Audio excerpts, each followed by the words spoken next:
Hey there, welcome back to The Analysis. I'm your host, Anna-Lysa, a journalist here in the nation's capital. This month on the podcast, I'm sitting down with Xavier Epps, a financial advisor with more than 15 years experience from Wall Street to local government. He's breaking down the basics behind NFTs, also known as non-fungible tokens. And he's also following up on our conversation that we had about cryptocurrency on episode 11. Let's get right to it. All right. Well, thank you so much for joining the show, Xavier Epps. We really appreciate it. This is so exciting for so many people who are trying to understand what's going on with, new ways of making money. So let's get right into it. NFTs sound so right now, just people don't understand what's going on. It sounds like a new wave that a lot of people can't grasp. So for someone who may just be clicking around, trying to understand different methods that are out here right now for making money, especially, it seems like it's becoming bigger in the music industry. What should they know? Yeah, and thanks again for having me, Anna-Lysa. I'm very, very happy to be here. Real quick, NFTs are non-fungible tokens. And more specifically, what they're digital assets that you can use on real world objects. So it's really big in the music industry, like you mentioned. It's also big in the art, video gaming, sport highlight reels when something happens to a sport athlete in the industry. It's big on the memes and GIFs. Anything that's digital, published articles and columns, these NFTs come into play. And basically, it gives someone that the ownership rights over that particular item digitally. And a lot of people that are engaged with NFTs are using cryptocurrency to buy them. So that's kind of in a nutshell what the non-fungible token means. It's just like a physical collector's item, but it's just digital. And it's really limited to things that you see electronically online, not anything that you could fungibly, actually touch. So what should people know? Should they be nervous about getting right into it and investing? No, you shouldn't be nervous about it. Only certain people are going to be very familiar with NFTs. When you think about, let's just say the world of cryptocurrency. When you think about cryptocurrency and NFTs, a cryptocurrency is something that stores value, and allows you to buy and sell goods on the exchange. And same thing with like physical money. Physical money and cryptocurrency, similar. They're fungible, meaning that they can be traded or exchanged for one another. You can exchange a dollar for a dollar, and just like you can exchange a Bitcoin for another Bitcoin, right? When you talk about the NFT, the non-fungible token, this is like a digital signature, and it's impossible for NFT to be exchanged or equal as value. Hence the non-fungible aspect of an NFT. So when you're engaging in using or buying an NFT, you have to know what you're buying and what you're using that for. A lot of people that's going to buy NFTs are going to be people that want to republish said art, or say, hey, I'm the rightful owner of a piece of a digital asset, and if anyone else uses it, they need to pay me in order to use that as a bargaining chip in terms of the world of social media, because we know how quick we are to take a meme or take a GIF or take something and share it as if we own it. And we really don't. And that's where these NFTs are starting to get really hot in the industry, because people are like, look, you don't own this, and this is mine, and I'm the rightful owner, and I can show you proof that I purchased this. And a lot of times it's going to be through the world of cryptocurrency that people are purchasing this. So you're going to see a lot of celebrities and people that are big in the cryptocurrency world buying NFTs. Not the average Joe like yourself and myself going to just sit in there and say, hey, I like what Elon Musk just posted on Twitter, so I want to buy it from him if he's selling it. We don't have that type of the cash flow, so we won't be engaged in that type of buying and purchasing as it relates to cryptocurrencies. So we're talking people with big money are usually going to be the ones with the NFTs. Yes. And, the NFTs is it exists on a blockchain, and just like everything else is decentralized, or it's going to be distributed based on whoever's participating in it in the crypto world. So if you have, let's say we're talking about the Ethereum network. When you're on that network, depending on the capacity and how many people are actually buying that coin, that cryptocurrency at that moment, determines the value of it. So the NFTs are very similar. Is based on the demand, like how much demand does this have? It's really based on who thinks the value is Y at that particular time, and that determines the value. And as we know, with cryptocurrency, it can go up 30, 40,000 in terms of Bitcoin, and fall down, 5,000 points in one day. So it's very fluid in terms of the marketplace and the valuation of them. So it kind of sounds very similar to trademarking, but a little different in some aspects. I mean, you own the rights, but at the same time, you're able to sell it. That's a very good distinguished point that you made there. When it comes to trademarking or patent some type of item or idea, you own it. If we take it a step further, it's equivalent to that, just in a digital world. It's you having ownership rights over a particular asset, being a painting or lyrics or songs. I think for a lot of artists, what you're going to find in the art community is that, the galleries are closed a lot of times because due to COVID restrictions, or depending on what's going on with the pandemic at any given time.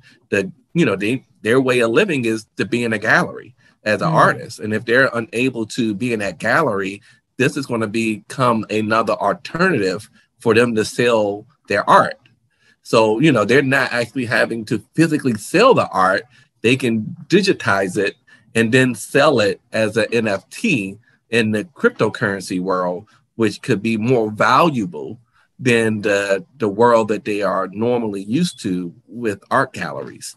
So this can, be something that's really big on how the artists can eventually get into the industry as well. So I hate to bring up his name, but Tory Lanez recently bragged about selling some of his limited edition digital music and trying to get people to buy the NFTs. He said he did it within minutes, was able to make a lot of money.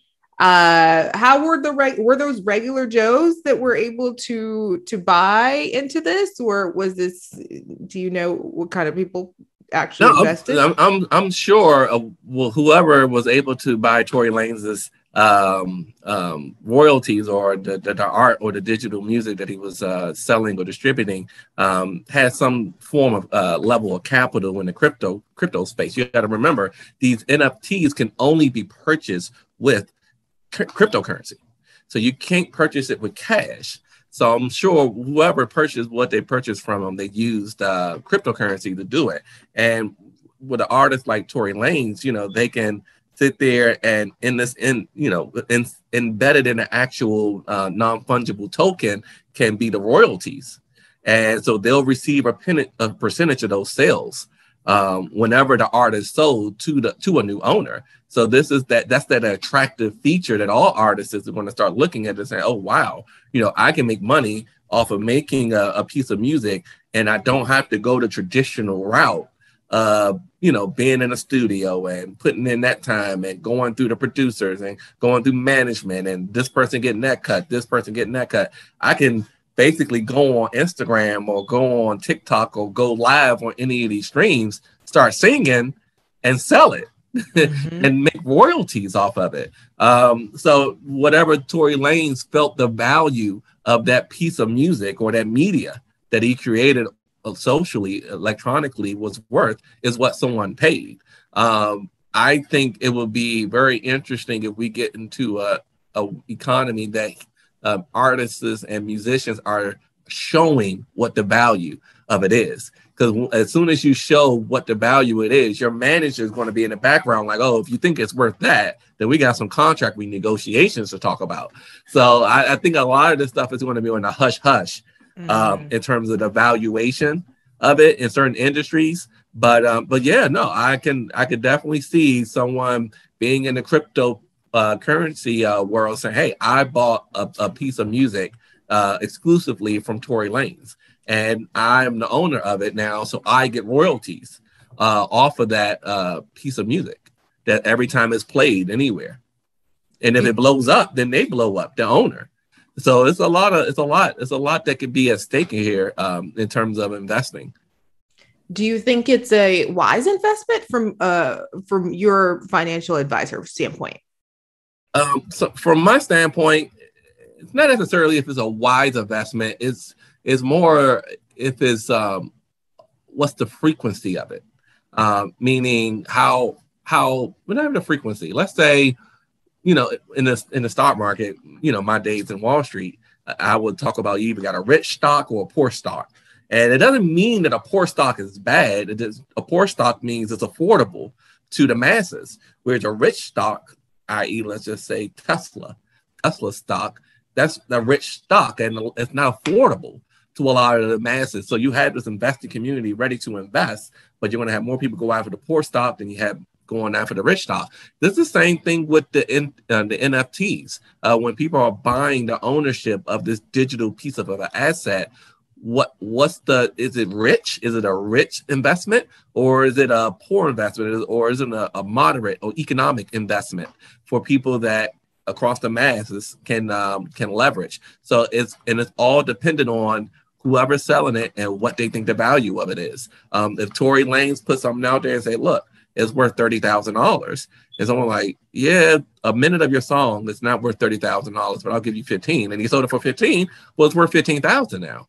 No matter what the real value may be, the value is only determined by what people are willing to pay. So, a lot of us may look at that and say, look, I'm not going to pay Tory Lanez $15,000 for a minute song. He will need to give me a whole album at least. But the beauty of it is you own it outright. You are the owner of that piece of music. So if you hear people playing it, if it hits the radio one day, if it hits the billboard, guess what? You're making money because you own a piece. You have ownership around that asset now. Got it.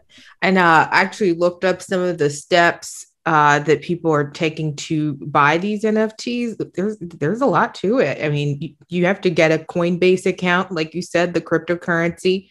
And then some people are going to e/nft.com.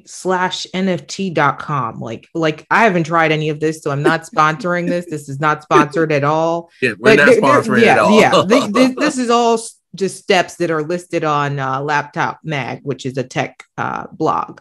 So yeah, there are lots of steps that you actually have to know what you're doing. If people trade cryptocurrency, they know exactly how they can get their hands on a NFT. But if you haven't traded cryptocurrency before, you don't know what a Bitcoin is, you have no clue, then yeah, there's going to be quite a few steps that you need to go to. And one of the steps is having a base. You have to have a baseline in order to trade and exchange where you can trade for cryptocurrency. And Coinbase, being one of the most publicized IPOs in the last couple months, has that type of platform for people to sign on. And just like with a brokerage account, set up your bank account to say, hey, I want the money to pull here so that I can buy XYZ cryptocurrency. And now furthermore, I can possibly take that cryptocurrency and buy NFT. Are you finding that a lot more clients are going in this direction? I mean, this seems to be a growing trend for sure. What, the cryptocurrency or yes, NFTs? Crypto. Oh my God. Yes. And it was, it really blew up during the tax season. And you got to understand that a lot of people have all this money been thrown at them from the Internal Revenue Service, has no clue what to really do with it. And they're like, look, I'm going to invest it, and I'm a millennial, and I'm a Generation X and whatever. But I'm going to take this money and go ahead and buy some cryptocurrency. And that's when you start to see the cryptocurrency market start to have more and more of a drive over the last 2 years during one of the worst pandemics we've ever saw.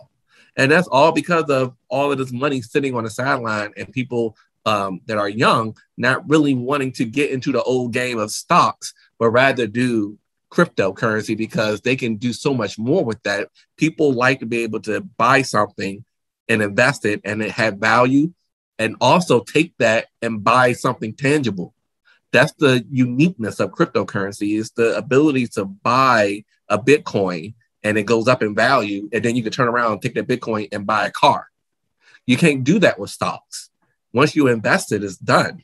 In order for you to get the money out or to use that stock, you can't take a piece of Tesla stock and go buy a Tesla. You have to cash out that Tesla stock in order for you to use the money. So the cryptocurrency offers that additional flexibility with an investment that a lot of youth and experienced traders like.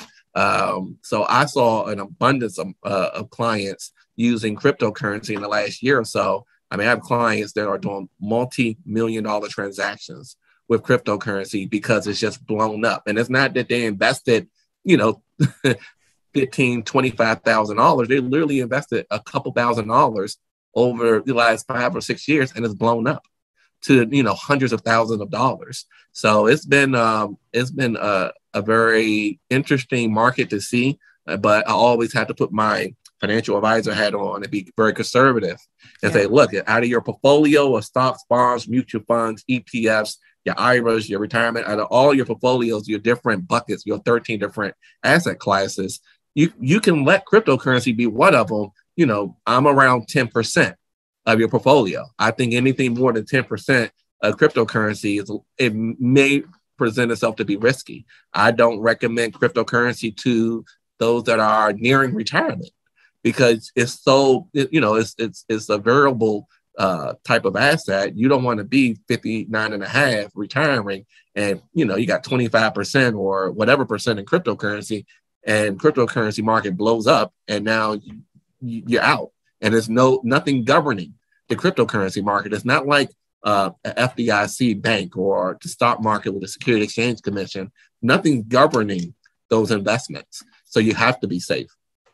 Wow, great tips. I was going to ask you what you're telling them, and you answered that perfectly. Great advice there. So overall, the digital landscape seems to be where people are going, especially people with big money. I recently saw something at a gas station, which was very strange. It was said, buy Bitcoin here. I mean, it was at a gas station in DC. I mean, is that happening also? Are people now starting to try to get people to buy crypto in their stores? So what could have been, and I'm not 100% sure, so I don't want to speak too much on it, but what it could have been is someone was there assisting people and getting an account from one of the various ways. The Robinhood now does it. PayPal is entering into it. Cash App and Coinbase. It could be very well that they will help you set up an account so that you can buy Bitcoin. Or it could have been some undermarket type of thing, give me your money and I'll buy the Bitcoin for you. So you never know at a gas station. But I would advise people do not go to the gas station attendants or go to the gas station to do any investing in Bitcoin or cryptocurrency. Yeah, I thought it was very strange. I almost took a picture of it. I remember the gas station. I'm going back. I was very... So what other scams are out there that people should look out for in this digital landscape with all types of people being able to hack your computers easily? What should they know? Some of the biggest scams that I've noticed, and these have been there forever, is, overpromising. One of the biggest things, being a licensed financial professional, during my Wall Street days, even when I sat in front of the Internal Revenue Service and got licensed and State Board as a tax practitioner, one of the things that they stress to you in terms of scams are promises. You have, let's just say with taxes, you have people that make promises for taxes. Those are the people you need to stay away from. Just like investors, people that sell annuities or people that sell life insurance products that make investment promises. Those are the type of people you need to stay away from. So it's going to be the same thing. You're going to have people that declare themselves cryptocurrency experts, and they're going to make promises about what the value of the cryptocurrency is going to do, and you're going to sit there and fall for it. And the biggest thing is there's no protection with this cryptocurrency. It was a year or so ago when the whole gifting circles were coming out and people like, oh, I'm about to get in the water. I'm about to put my money in so I can get my $5,000 out. One of the biggest things that I could tell you that is a pyramid scam is by asking whoever's bringing you in, where's the legal documents or where's the safety net for a refund? Like, who do I go? Tell me the person or the company I go to get my money back. And when they say, well, you got to trust me, that's where that's not an investment. That's not an agreement. That's a scam. So the same thing that you will look out for those different avenues you would do with NFTs and cryptocurrency. If it sounds too good to be true, it's probably too good to be true. Yeah, very true. It sounds like you also got to try to do it yourself, because I mean, it sounds like having too many middlemen presents a problem. Yeah, no, most definitely. Cryptocurrency is so, like any investment, it's very personal, but it's even more personal because of the layers of security that these systems like Coinbase tries to build into it, from checking your identity, the passports to social. It asks for so much information. If you get got by someone, then it must have been a very sophisticated individual to get got by, because there are all these parameters set up as it relates to trying to protect one's account and security and money, that you just got to be, the top notch of whatever scheme in order to get people to buy in and believe whatever you're pushing as it relates to the value of a currency or a value of a digital asset as it relates to NFTs. Last question about the code situation when it comes to crypto. A lot of people are confused by that. You have to have certain codes to access certain crypto. How does that work? So with the cryptocurrency, if you use a reputable site or platform, and I always go back to Coinbase because they're really good at this, you can literally look up every single code as it relates to trading. Every single cryptocurrency and that 3-letter acronym, you can look it up and easily know what you're buying, what you're trading, what you're exchanging for. And again, it comes back to doing your own research. You got to do a little bit of due diligence. You can't just assume because your friend bought a certain cryptocurrency that they know automatically what the code is or the acronym is. They need to go and do their own due diligence to verify, hey, this is the right code I need to purchase in order to purchase this asset, this digital asset. These platforms like Coinbase are really good at distributing those codes out to you when you need to update or upload information into your wallet. The way cryptocurrency works is that just because you have an account with a place like Coinbase, it doesn't mean you can right away start trading. You have to get the money in. And when you get the money in, you then convert that into something called an e-wallet. And that e-wallet then allows you to make all types of purchases in the crypto market, as well as being able to leverage what's in the wallet, such as the Ethereum or the Bitcoin currency, to buy NFTs. All right. Well, Xavier, we touched on a whole lot. Thank you so much. Really happy to have you on the show. And this will be, I'm sure, a blessing to a lot of people to try to understand this landscape. Definitely have to have you back on the show because we like talking money. So I really appreciate that. I'm Finance Guy X on Instagram, on Twitter. And like I said earlier, I released my first book on Amazon. It was #1 as a release, personal budgeting, money management. Budget it yourself. Budget it yourself. DIY. So definitely check it out. Yes. Thank you very much. We really appreciate this. And that brings us to the end of the analysis. Be sure to subscribe to keep up with all the latest episodes. And if you really like the show, leave a rating on Apple Podcasts and share with friends. See you next time. Take care.